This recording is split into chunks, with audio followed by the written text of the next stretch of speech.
openly about race, racism, and social injustice, and the way it impacts how we view and treat one another.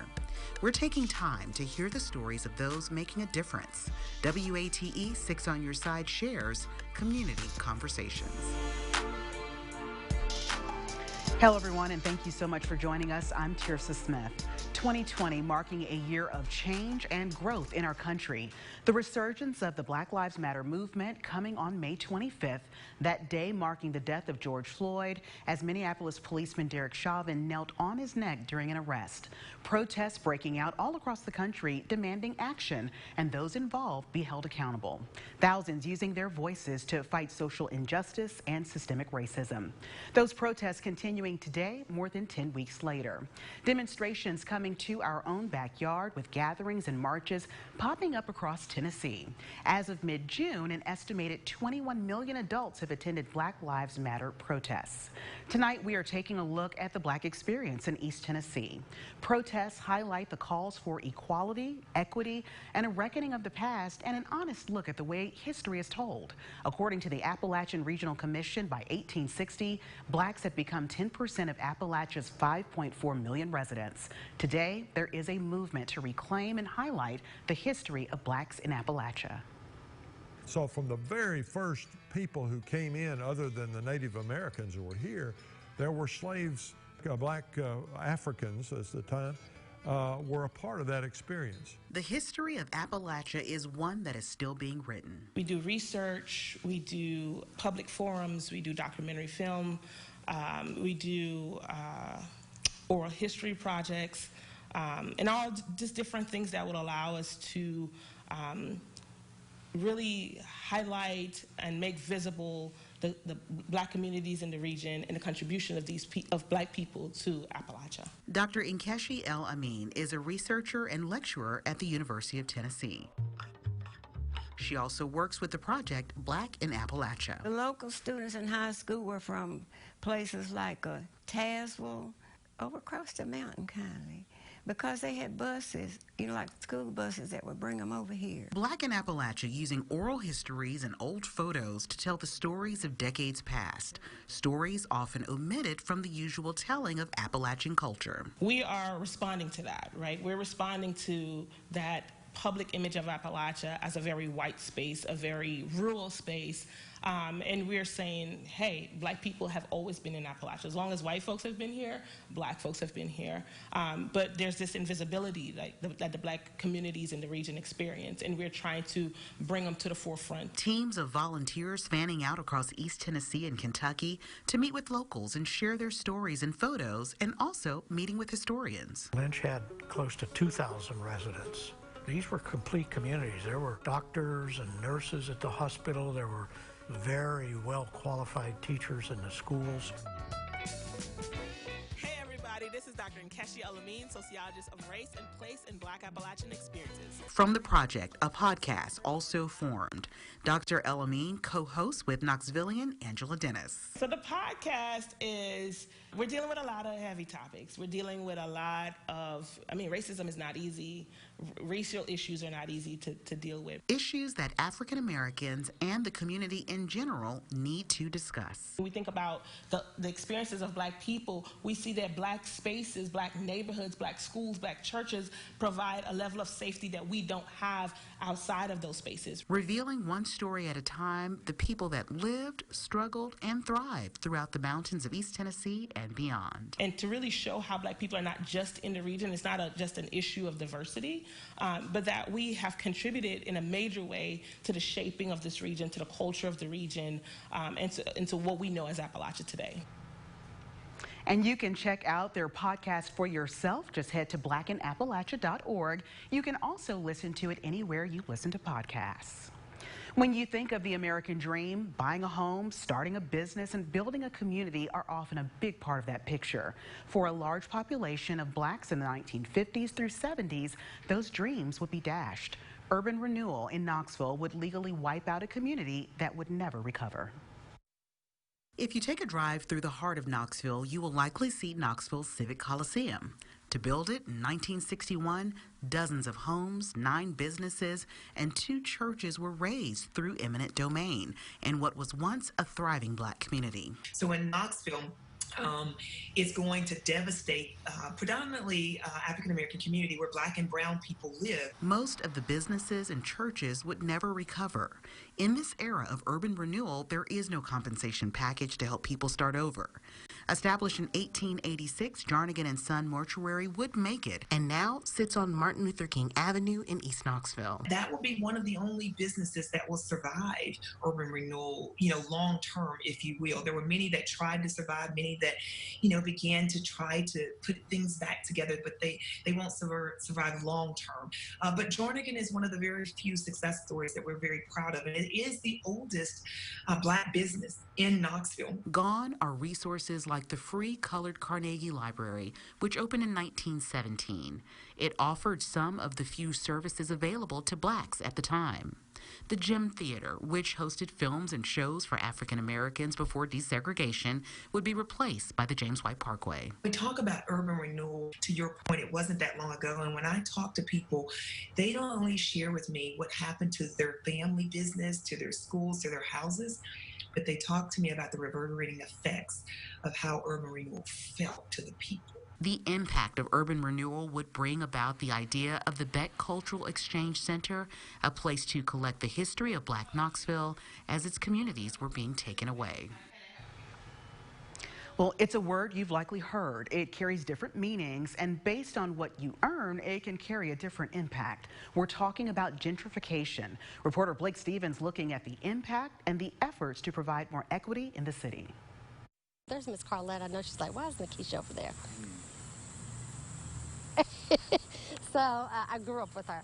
She hasn't lived here in decades, but to Nikisha Thompson, this will always be home. She sees good and bad in revitalization, like when families are priced out of a community. You have the ones that want to stay here, that have been here 2 and 3 and 4 generations, that now may have to move out and they can't afford to live here. The city's community development administrator, Linda Rust, also sees the problem. Rent and the value of homes to purchase, those have increased just dramatically and significantly more than how wages have increased. Data shows in 4 years, housing prices in the city of Knoxville went up 10%.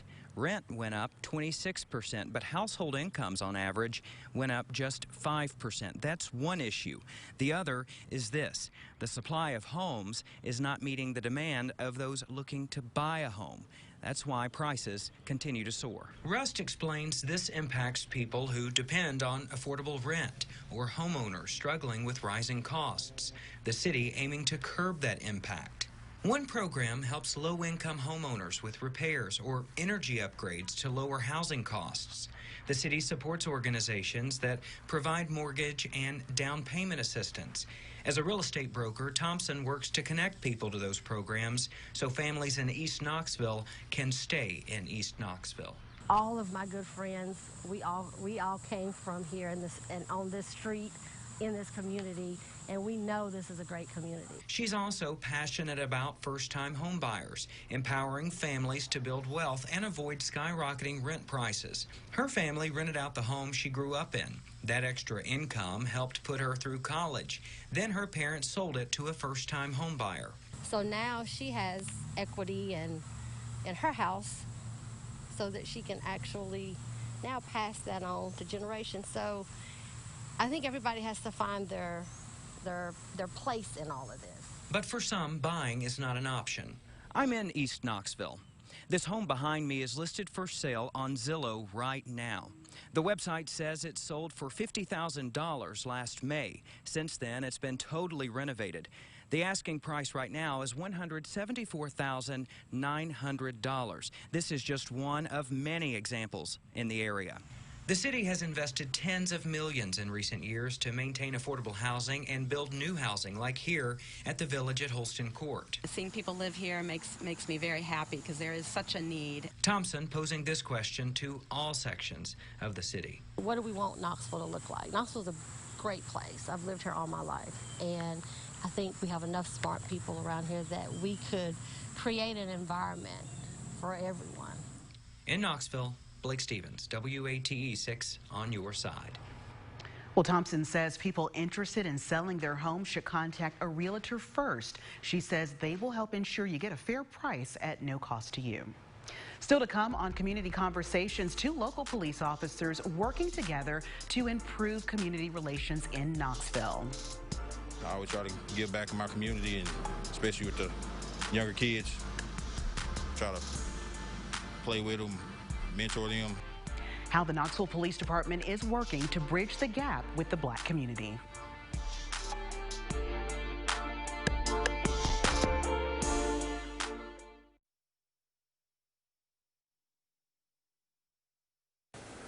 We realize things may look different at hospitals for a while. Your health remains our top priority. We're doing everything we can to keep our facilities safe for you. Please don't delay medical care for you or your loved ones.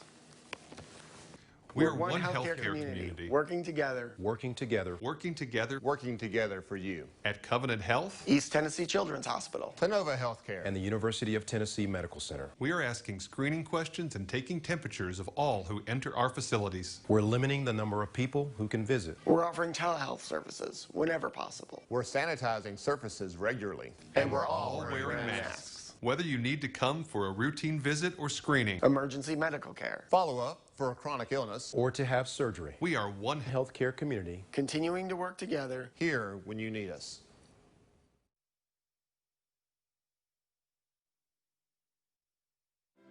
Yeah, well, my awful, horrible parents just kicked me off their car insurance. So it's a good thing that Safe Auto offers a low down payment. You know, at least they're looking out for me. And I guess that's why they're the insurance for the rest of us. We, the forsaken and abandoned. Okay, you're being dramatic. I'm sorry, did I hear something? Oh, no, because I am alone. We're still living in our house. And my cell phone is very out of date. Like, all of my friends have much.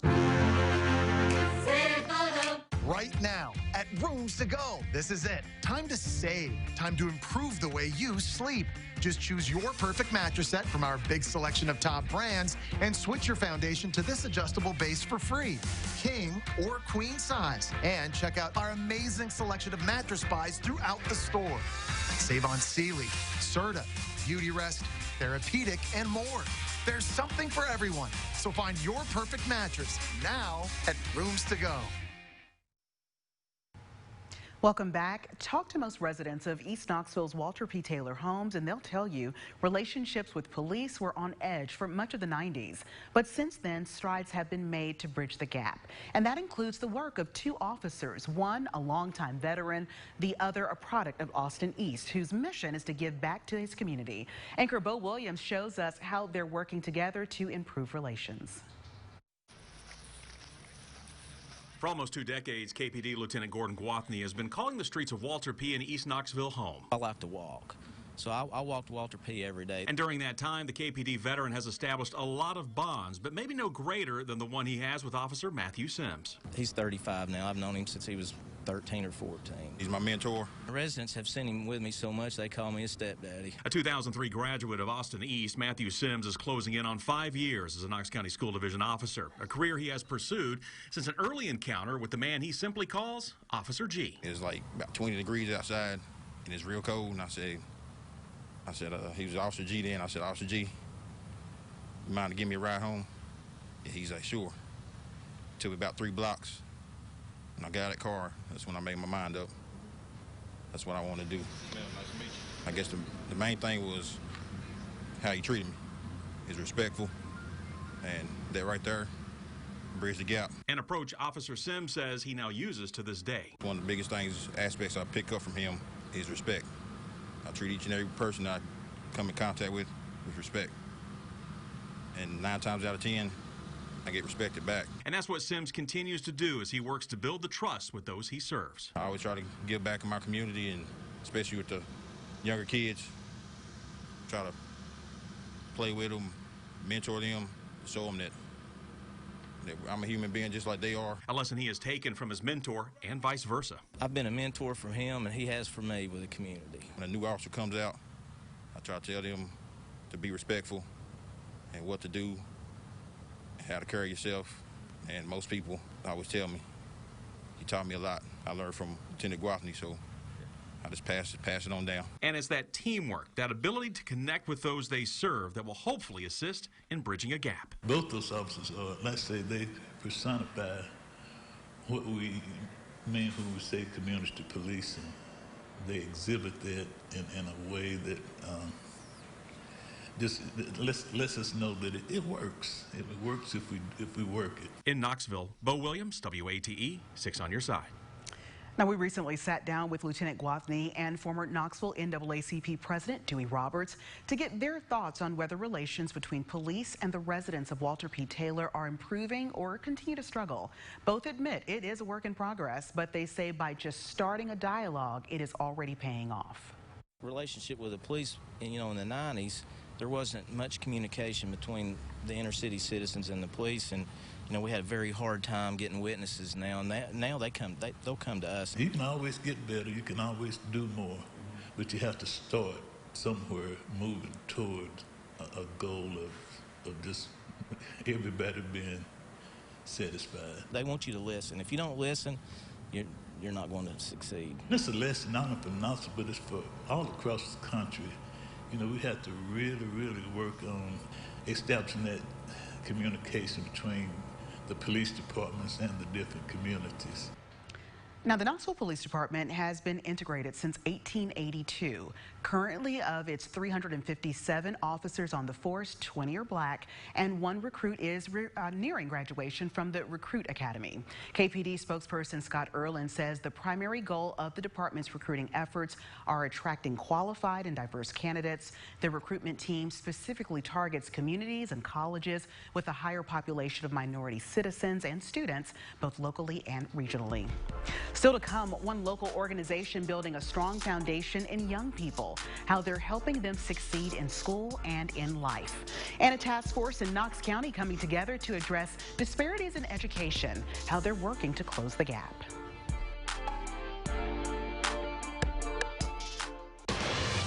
Tonight at 11, big news from Renewal Stadium from Athletic Director Philip Fulmer and UT leaders. We're going to have reaction from volunteer fans about limited seating. Well, it's a little warmer today compared to the past few, but some below average temperatures are actually headed our way. I'll tell you why that's the case with Knoxville's most accurate forecast coming up tonight at 11. We asked real customers what they really love about Spectrum Internet and TV. Spectrum Internet has the fastest speeds for everything I do. There is no turning wheel. It's immediate. Spectrum is the fastest. Bam. Get the fastest download speeds with the most reliable performance with Spectrum Internet, delivering starting speeds of 200 megabits. That's more than enough for all your devices for $44.99 a month. Call 833-906-4499. I can't get over how much on-demand Spectrum has. I can literally watch a new movie every night. I got all my shows, and he's got all his shows. With the Spectrum TV app, I can watch live TV anywhere. It's perfect. Add Spectrum TV and enjoy more free HD and more free on demand. Plus, use the Spectrum TV app to watch live TV on the go. All from $44.99 a month. Call 833-906-4499. The fact that they don't have contracts, that says a lot about their service. Get Spectrum Internet and TV from $44.99 a month each with no contracts. Install Spectrum services yourself. Get a self-installation kit shipped right to your home. Call 833-906-4499. I had a stroke, did a year and a half in therapy, and got to the point where I have maxed out at my reading level and physical abilities. So I had to quit my job. When I got the letter from Social Security, they were denying me of Social Security benefits. That's when I went to the Garza Law Firm and took them on as my attorneys to get it done for me. What I loved the most about the Garza Law Firm was their integrity and just their knowledge of the laws, always calling to check on me. Come see the Garza Law Firm and let them get it done for you. The Garza Law Firm. Let us help. Reporting on the issues and the impact in East Tennessee. We're working on the answers to what's next. We're with you every step of the way. Welcome back to Community Conversations. 6 years ago, Knox County Schools created the Disparities in Educational Outcomes Task Force. It's a group of business, community, and faith-based stakeholders who recommend strategies to address both disproportions in academics as well as discipline in Knox County schools that might be correlated with income, race, language, or disability. The committee regularly solicits input from the community, holding forums and following up on concerns with Knox County Schools leadership to address issues. For Black children, one of the issues, it's not the only issue, but one of the issues that had had seemingly occurred and had not been addressed kind of in a very direct way would be the disciplining of Black and brown children. Since the task force's creation, policies were implemented to make discipline levels more streamlined or fair and less varied from school to school. There has been a focus placed on diversity in the classrooms, multi-tiered levels of support and intervention to meet the needs of students and staff, and forming partnerships with great schools. Most children have no control of their circumstances. No matter what the challenges, they're still expected to achieve at the same level as children without the challenges. There's a need for more focus on equity in many areas as opposed to equality. And the move to more equity starts with acknowledgement of the issues, researching solutions, and adopting practices that will close the gaps. If you'd like to get involved, you can find more information on the task force on the Knox County Schools website. Well, one Knoxville man dedicating his life to making a difference in education, especially Black youth, simply because he saw a need. Now his efforts are turning into a higher calling. Reporter Jordan Brown shows us how he's molding our youth into the leaders of tomorrow. For nearly 20 years now, the Unique Academy has been changing the way we view education, one student at a time. What started as a passion for founder Reggie Jenkins has now become his full-time mission. Our mission is to assist in the holistic development of our youth and help them transform them into productive leaders in our society. A mission that Reggie Jenkins has and continues to uphold through his nonprofit, the Unique Academy, focusing on educational advancement for Knoxville's Black youth. In Tennessee, particularly in Knoxville, according to the Tennessee Department of Education Tennessee Report Card, 80% of African American youth between 3rd and 8th grade not proficient in math, reading, science, and they're behind. So Jenkins set out to change that, constructing summer programs that incorporate STEM education to introduce students to fields with the highest demand. But the Academy is more than just educational growth. It focuses on personal growth as well. The letters in the name, Unique, each standing for a different Kwanzaa principle. Principles he encourages his students to carry with them through their everyday lives. Unique Academy is an acronym. It's UUNIK. It's 5 of the 7 principles of Kwanzaa. Umoja, Ujamaa, Nia, Imani, Kujichagulia. So those are all principles. So every morning when I work with the kids, I instill that in them about unity, self-determination, faith, purpose, cooperative economics. Those principles should be indated every day in our activities. And staying true to the mission, the Unique Academy has indeed created productive leaders in our society, the impact on students lasting into their adulthood. It really helps you focus on what to set goals for long-term, short-term, how to actually plan out your education for school, do quick methods to get ahead of the curve. It helps set you up for a better path. Thank you, Jordan. Well, the next steps for Reggie include opening his own private school. The plan is still in the early stages, but while he works on fundraising, he's testing things out virtually. Still to come on Community Conversations, Confederate monuments are coming down in cities across the country. We are going to take a look at why there is some pushback from some members of the community to remove the divisive monuments.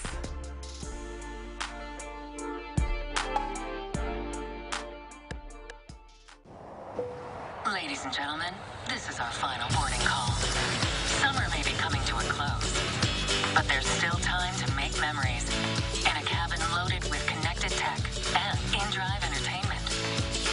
Enjoy non-stop routes to summer in a new Nissan. And don't miss the last of the 2020 models at the Nissan Bottom Line Sales Event. Save $3,000 on road or get 0% financing for up to 72 months on 13 models. The Rooms to Go Labor Day sale is here. You can shop right now. Shop smart and save on beautiful new furniture at your convenience, in-store or online, now through Labor Day. Refresh your living room, bedroom, or dining room with great sale prices. 60-month interest-free financing and no minimum purchase to make buying even easier. Shop your way and get free doorway delivery. It's the Rooms to Go Labor Day sale going on now. Explore Floor & Decor your way and comfortably shop over 1 million square feet of in-stock flooring. Our expansive store is fully equipped with safe distancing guides, so you can browse our wide aisles and be amazed with our even wider selection. Or easily order online and pick up all the products you need for your flooring project curbside. So come discover the perfect floor at the perfect price in whatever way is perfect for you. All in one stop. Visit Floor & Decor in person or online. Hurt on the job? The doctor may tell you, you'll never be able to do that job again. And when it's time for workers' compensation to pay, it's denied. You need a lawyer right away. A lawyer who knows workers' comp. Call us, Fox & Farmer. We'll get to work quickly to get you the maximum benefits. Workers' comp claim? We've been helping people for over 30 years. We're Fox & Farmer. We're two for you. Two for you is the way to go. Call 531-9400. Welcome back. Since the resurgence of the Black Lives Matter movement, police accountability bills have been introduced in Congress. Corporations are recognizing Juneteenth. Mississippi is changing its flag, and tributes to controversial leaders in American history are coming down. While some cities have passed laws to protect Confederate symbols, saying they mark history and honor heritage, other cities have made efforts to remove them. They've changed the story of the Civil War through rewriting textbooks, through public commemorations, through the way that they kind of grappled and grasped the landscape through movies like Birth of a Nation, Gone with the Wind, and said that kind of the Old South was this gentle place, that kind of the slave owners loved the kind of enslaved people. As you push forward and people begin to tell those histories, and actually this was a war over slavery, the Civil War, that actually Reconstruction had a lot of promise, that actually this history has some hard parts that we really need to reckon with. According to the Southern Poverty Law Center, 38 Confederate monuments have been removed in the U.S. since George Floyd's death. 725 monuments remain standing in public spaces. Here in Tennessee, the State Capitol Commission voting to move the controversial bust of Confederate General Nathan Bedford Forrest from the state capitol to Nashville State Museum. This after 2 months of protesters camping outside the state capitol demanding to speak to Governor Bill Lee. I was also sad and mournful about all that it took to get something so simple removed. It took the arrest of over 150 people. It took us getting death threats. It took us having to move sometimes where we stay and live, because of these threats from white supremacists, because they're so attached to that statue. According to the Associated Press, Tennessee's Historical Commission must now vote on the removal of the bust. That means the measure could be taken up at the next meeting in October. A final vote is expected to happen in February.